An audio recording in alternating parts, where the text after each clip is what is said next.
तुम्हाला माहित आहे का, जसे की खोकलताना धास लागणे, खोकलताना दम लागणे, तेव्हा आपण कोणतं सिरप यूज करू शकतो हे तुम्हाला आज मी सांगणार आहे.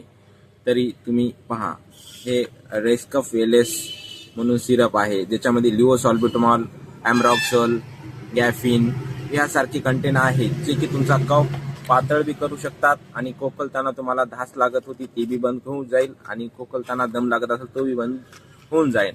त्यासोबत ॲजिथ्रोमायसिन हे 500चा डोस तुम्ही 3 वेळा 3 दिवस घ्यायचा.